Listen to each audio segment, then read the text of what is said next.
If you guys want to call in, this is for the podcast because the YouTube watchers will see the phone number at the bottom of the screen at the beginning of the voicemail segments. But for the podcast listeners, if you don't watch the YouTube channel, the phone number is 1-800-701-8573. Feel free to call in any time of day or night. Leave a voicemail. Leave one if you hate me. Leave one if you love me. Leave one, whatever. Just leave one.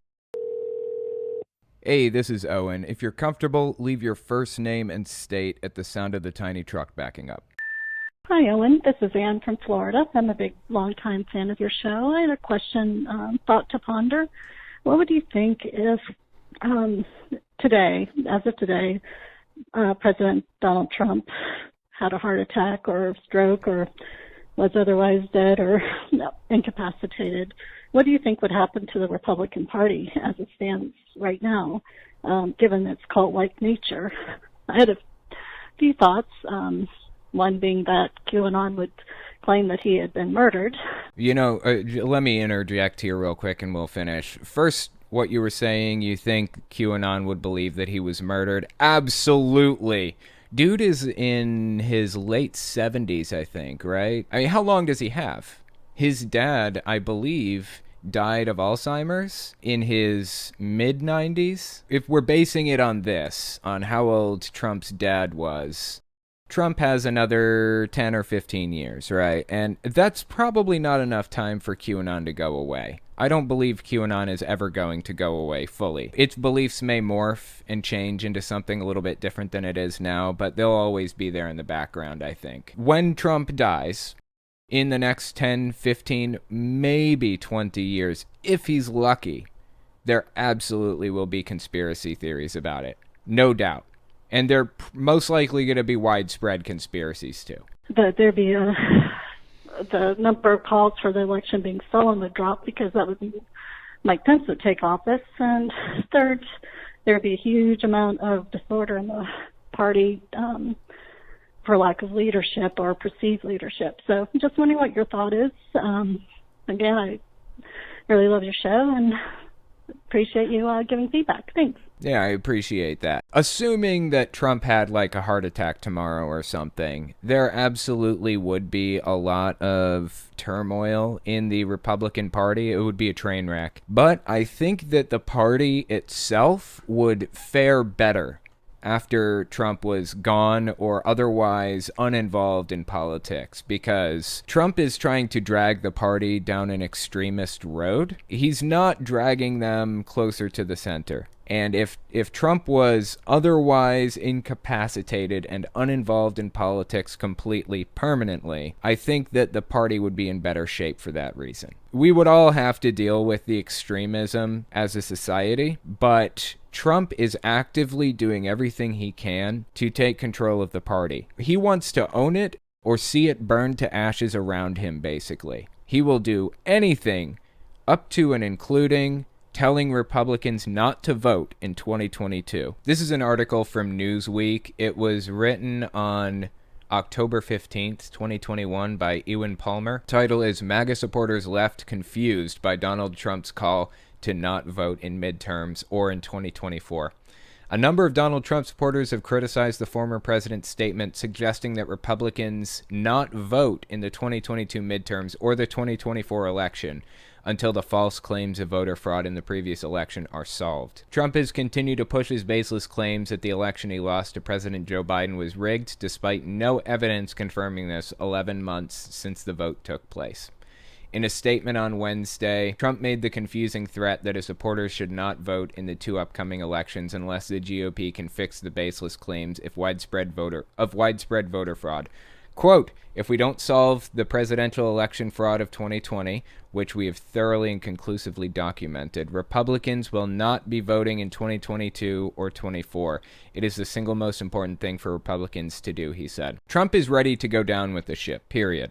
Dude doesn't give a shit anymore. If he's not in power, he doesn't want anyone else in power either. This should be enough evidence to show you that he doesn't care about the well-being of the country. Most Republicans believe that it's in the country's best interest to have a Republican president and Republican legislature, right? Republican Congress. Most Republicans believe that, just like most Democrats believe that it's in the country's best interest to have a Democrat Congress and president. Trump doesn't care. Trump doesn't care what's better for the country. He doesn't care if the Democrats win. He honestly does not give a shit. What Trump cares about is having power, period. And that's obvious based on what we just read. That's what he cares about. He will control it or see it burn to ashes around him. That should be a concerning mindset. The sooner Trump is uninvolved in politics, the better. I wish the guy had just retired and gone on his merry way and played golf in his golden years, but he insists on burying himself in this political structure no matter what. So anyways, point is, yes, there absolutely would be conspiracy theories if Trump died or was otherwise incapacitated. And no, I definitely don't think he's letting go of this ever until he dies, probably. Hey, Owen. My name is Sam from Illinois. I'm calling to ask about how you're handling your separation from your mother. Mine is super conservative and really, really deep into QAnon. She's really Catholic. And it's reaching the point where we sort of can't talk anymore. It's not productive. I don't want to give up on her, but none of like the street epistemology, Socratic method, or any of those tactics are helping. She just digs in further. I guess I'm wondering how you take care of yourself in light of having a strained relationship with your mother or a non-relationship. How do you find peace? And I guess if you have any suggestions for trying to reach her, or how to know, I guess, when I should leave it. Thanks so much. I really appreciate all that you do. Basically, the only way that I foresee the possibility of reaching anybody is through a Socratic reasoning, street epistemology kind of method. At least in part because the idea behind the street epistemology method involves you being calm and rational and reasonable and be willing to meet them halfway. When you kind of put on this air, this attitude of calmness, and you're, not trying to jump down their throat, not trying to attack or anything, usually they're a little bit more open to talking to you or working with you. That being said, it's not going to work with my mom, period. And there's a possibility it may not work with yours either. You and I may have to come to accept that we may never have a relationship with our mothers again. In my mom's case, she says it's because I'm an apostate. Well, my sister is an apostate too, just as much as I am. In fact, she's helped with my channel before, but she still talks to my sister. So I've had to come to accept that it's not for religious reasons. She just fucking hates me. That's just what it is. And when I finally accepted that she just fucking hates me and realized like how truly evil that makes her, like how evil you have to be to feel that way about your own kid, it was pretty simple and straightforward to just walk away from all of it and just stop trying. That's just me, though. I don't know your personal situation or your personal relationship with your own mother. I can only speak to mine. But that's where I am with my relationship with her. Hey, Owen. My name is Aurora. I live in Indiana. I was wondering, why do you think parents of LGBT children that are in Christian religions such as Catholicism go to such lengths to essentially verbally harass and abuse their children before they can move out of the house? Really enjoy your videos. Been a big fan for the past few years. A lot of the time with parents, they feel like they have a responsibility on their shoulders to make sure that their kid kind of fits into society, quote unquote. They'll basically go to any lengths to make sure that their kid fits into society. Unfortunately, the society that they grew up in isn't the same society that we live in now. So they have a completely warped and distorted view of how things should be, if you will. It's a sad situation, but it's been going on like that since the dawn of time. The previous generation doesn't understand the new generation or the things that are important to them in their lives or the things that are important in society. And they want to make everything exactly like it was in their generation because they think that that has the highest success rate for their kid, even though that's inaccurate. And really what they're doing is driving their kid completely mad. It's sad to see, but the best thing that we can all do is work together to help people in that situation and try to make it easier for them to tolerate until they can get out of those situations. Hey, Owen. My name is Tyler. I'm from Illinois, and I was just watching the video about your grandfather's funeral. I'm sorry to hear about that, by the way. I was just curious if you have considered calling the Kingdom Hall your mother is involved with and outing her for going to the funeral. Do you think that perhaps when she sees how they treat her for doing something like that, she might start to realize that the cult she belongs to actually does not care about her? Looking forward to hearing your response if you are able to. All right, thank you so much. Bye. I don't think I'm going to call because at this point, like I said, I've come to realize that my mom doesn't avoid talking to me for religious reasons. She just fucking hates me. I've come to that conclusion. And I've completely severed the connection between us now. I have no interest in having any part in her life or remembering her in any way. She has this old clock, this wind-up clock that's probably 150 years old maybe, real old.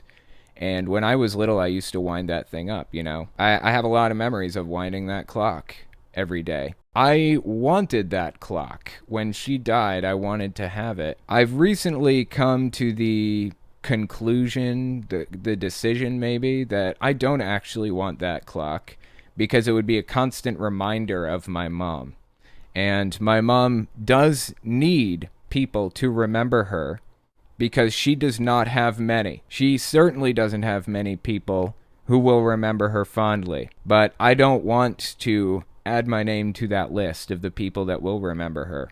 I don't want her to be remembered because she was equally as monstrous as my dad in her own ways, I've come to decide, or I've come to realize. So about your question, would I call the Kingdom Hall? I don't think so, because I don't think I want anything to do with her anymore in any capacity at all. And I would actually have to go out of my way to even find out which congregation she was even in before I did that. I don't even know the name of her congregation. And I don't care enough about her to even go that far. The other thing you said was, do I think that being shunned by the fellow Jehovah's Witnesses in her congregation would have an effect on her and make her realize what she's done? I doubt it. I think there was a point in her life where that may have worked. It was when my dad was kind of on his way out of the religion, but they were still together. My dad was drinking alcohol again and smoking weed again and stuff. It was long after I had already left. And I think my sister was in the process of leaving the religion at that moment too. So my mom felt like everybody around her was leaving the religion behind. That would have been the moment that she would have left if she were ever going to, because she had slumped on how often she was going to the meetings and she wasn't knocking on doors as frequently as she was before and things like that. But she got herself out of that slump and continued on to go to meetings and knock on doors even more, and her faith was reinvigorated, if you will. This was probably 10 years ago, give or take. The fact that she didn't fall to the wayside then, the fact that she didn't give up on the religion then, I think means that she will never give up on the religion. That being said, She actually declined to go to my brother's wedding because she knew that going to worldly weddings was against the rules. It was a big deal at the time. My brother was real upset over that. So she knows that she shouldn't have gone to that funeral. She knows that's in the rules very specifically because weddings and funerals are listed together in the literature. No worldly weddings or funerals. She did all of this research, 5 years ago when he got married, and she completely threw it out the door when it was time to go to my grandpa's funeral. Fascinating, right? She has her own beliefs and opinions and feelings and is willing to break any rule, if she wants to. She goes by her rules, not the religion's rules, and she will justify her decisions after. So once again, it's not that she is trying to avoid getting in trouble by talking to me. It's that she just fucking hates me, period. That's what it is. Hi, this is Val from New York, they, them pronouns. I just got into a huge argument with my mother about how apparently my facts are different than hers, and this has been a constant thing. She's really deep in QAnon shit, and I am currently I'm currently living in the house with you, and it makes it very, very hard to get by, and I was wondering if you had any tips on how to deal with that. Thank you. I love the show, by the way. I'm sorry you have to deal with this. I absolutely know how you feel when you're in that situation. I know it's not easy, and there are a lot of other people out here who know it's not easy also. A lot of people watching right now have been in that same position. I think the people below may have better advice for you in the comments, but I'll give you my opinion on this. I think if you try to limit the number of direct confrontations that you have, it'll make things a lot easier. Try to avoid the subject at all costs. Try not to discuss this if at all possible. And if you're kind of cornered and you have to discuss it, then be non-confrontational about it.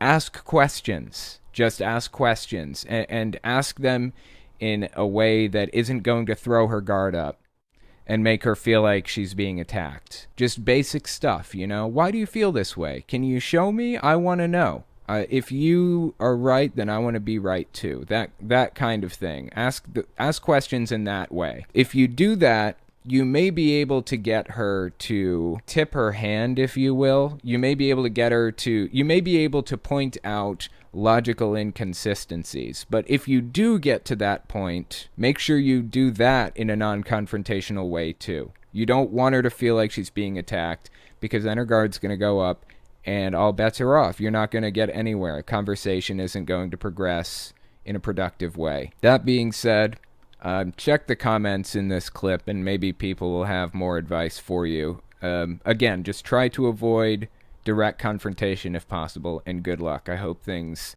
get better for you soon. Oh, and I'm sorry it's called to leave a message for your wife about Jesus being a zombie. And it's a lot of fun when you pull out a dictionary, you get one of these Bible beaters to read the definition of zombie, and you go, that's what you worship, is a zombie, someone who was a living being who died, came back from the dead, and walked around with the living. And that's what they do. And sorry, but Christians worship a zombie as the Son of God. There is no, well, he was the Son of God. We all are sons of God, remember? It just, I'm sorry, once they get them in the zombie, they're stuck. They can't get out of it. You use that for your argument. Bye. Yeah, this guy actually calls in a lot, and he leaves a lot of voicemails, which is cool. Some of them aren't actually intended to be aired. Sometimes he's just giving me a message, and, you know, sometimes he goes off on a tangent that I don't really need to play, like it stands on its own. So anyway, I just wanted to mention, I appreciate the voicemails. That's awesome. I know that it's strange to everybody else that Jesus really was a zombie, and nobody seems to be acknowledging that fact. Like in Christianity, they're not really connecting the dots. It's because they grew up with this story being told to them as though it were true. Once you kind of step out of it and look at it from the outside, you really start to realize how outrageous these ideas and beliefs are. Like, you start to recognize how totally disconnected from reality they are. How could anybody possibly believe this stuff? I mean, nonsensical shit. The Father, the Son, and the Holy Spirit are all one? What does that even mean? Or God sacrificed himself to appease himself? Why? None of it makes any sense. Once you step back and look at it objectively, disconnected from your indoctrination from when you were little, it's nonsense from beginning to end. And most people on the inside really don't realize that, because society pretty much all agrees with them. This is a very religiously homogenous society that we live in the United States, or it has been historically at the very least. And that allows people to believe completely absurd shit with almost no pushback. 25 days a month. Why hasn't our government found out who Q is and let us all know? Hard again. Oh, I'm sure the government knows. I have no doubt. You know, everybody is pretty confident who Q is anyways. It was Ron Watkins, we believe. I mean, we don't know that for a fact, but everybody heavily involved in the movement in any capacity thinks it's Ron Watkins. He's a celebrity in the QAnon circles because he's like one of the only people who has ever spoken to Q directly or whatever the fuck, because he ran the forum that Q posted to, and he knows who Q is, period. If he isn't Q personally, he had the capability of posting messages as Q if he chose to, because he ran the website. So Ron Watkins is Q. Lives in Japan, I think, or the Philippines. I think his dad lives in Japan. His dad lives in the Philippines. He lives in Japan. And I believe that Ron Watkins worked with his dad to continue the QAnon account. I don't think they created it. There are different Q authors also. There wasn't just one. There were more, based on writing styles. I have no doubt the government knows exactly who it is. In fact, Trump probably knows who the Q posters were. You should assume the government knows everything in the United States. I don't believe there are any locked doors the government can't get into. I don't think that's conspiracy theory. I think that's just like, you know, the NSA has like broad reach with the Patriot Act. They can do anything. They can record anything. They can tap anything. They can do anything that they want. And they hire the best of the best. Ron moved to Arizona and is running for Congress. Holy shit, really? Ron Watkins moved to Arizona and is running for Congress? Is that real? I had no fucking idea. Holy shit, that's a big deal, actually. I believe he is the QAnon poster. azcentral.com. Ron Watkins, believed to be creator of QAnon, claims he's running for Congress in Arizona. Ron Watkins, the man whose bulletin board sites hosted the postings that launched the conspiracy theory QAnon, and who some pegged as the author of the cryptic writings, announced that he was running for Congress in Arizona. Watkins, in a video posted online Thursday night, said he was aiming to unseat Tom O'Halloran in District 1, whom Watkins called the dirtiest Democrat in the D.C. swamp. The video was posted to his channel on Telegram, an online message app that was taken up by some pro-Trump supporters after the social media app Parler was removed from online services. Watkins has posted photos in the past week of himself in Arizona. He posted a photo of himself with Tom Horn, a former state attorney general and superintendent of public instruction. Horn is seeking a return to the top education post. He also posted a photo with Carrie Lake, a former anchor for the Phoenix Fox affiliate, who's been drawing a fervent response in her campaign for governor. It's unclear whether Watkins lives in Arizona. Residency is not required to seek election. Oh, that's weird. Candidates must be a resident only at the time of the election itself. Okay, interesting. Well, there you go. We must fix elections from inside the machine, he said on his video. I should cover this in a full video. That blows my mind. I had no idea Ron Watkins was running for Congress in Arizona. I'll have to cover that later. I appreciate the super chats. I had no idea.